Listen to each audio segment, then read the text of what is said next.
Hi hello welcome to disco cinematics.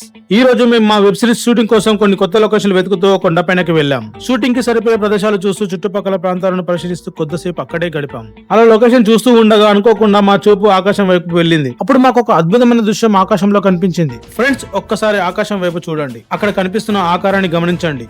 మాకు అది అచ్చం శివలింగం ఆకారంలో కనిపించింది. ఇంకొకసారి కిందకి చూడండి ఫ్రెండ్స్. అక్కడ ఉన్న కొండ ఆకారాన్ని గమనించండి. ఆశ్చర్యకరమైన విషయం ఏమిటంటే మేము నిలబడి ఉన్న చోటు నుంచి చూస్తే ఆకాశంలో కనిపించిన ఆకారం, కింద ఉన్న కొండ ఆకారం రెండు ఒకే విధంగా కనిపించాయి. మేము ఈ దృశ్యాన్ని చూడగానే ఆశ్చర్యపోయాం. వెంటనే మా కెమెరాలో రికార్డ్ చేసి మీతో పంచుకోవాలని అనుకున్నాం. ఈ దృశ్యం మేము 10/6/2026 సాయంత్రం సుమారు 5 గంటల సమయంలో చూసాం. ఈ ప్రదేశం జిన్నారం మున్సిపాలిటీలోని సొలకపల్లి మరియు రాళకత్తో గ్రామం మధ్య ఒక గుట్ట పైన కనిపించింది. మేము ఎలాంటి కథలు చెప్పట్లేదు ఫ్రెండ్స్. మాకు కనిపించిన దృశ్యాన్ని మీకు చూపించాలనుకున్నాం అంతే. ఇప్పుడు మీరు కూడా వీడియోని జాగ్రత్తగా చూడండి. మీకు కూడా ఇది శివలింగం ఆకారంలో కనిపించిందా లేక వేరే ఏదైనా ఆకారంలో కనిపించిందా? కామెంట్ రూపంలో తప్పకుండా తెలియజేయండి. అలాగే సొలకపల్లి, రాళకత్తో మరియు చుట్టుపక్కల గ్రామాలు ఈ వీడియో కనుక చూస్తుంటే ఈ గుట్ట గురించి మీకు తెలిసిన విషయాలు కూడా కామెంట్ రూపంలో తెలియజేయండి. మీకు ఈ వీడియో కనుక నచ్చితే ఒక లైక్ చేయండి, షేర్ చేయండి. ఇంకా ఇలాంటి ఇంట్రెస్టింగ్ వీడియోల కోసం డిఎస్కో సినిమాటిక్స్ ఛానల్ ని సబ్స్క్రైబ్ చేసుకోండి. ఇంకా సపోర్ట్ కూడా చేయండి. Until next video, take care friends. జై భోలేనాథ్.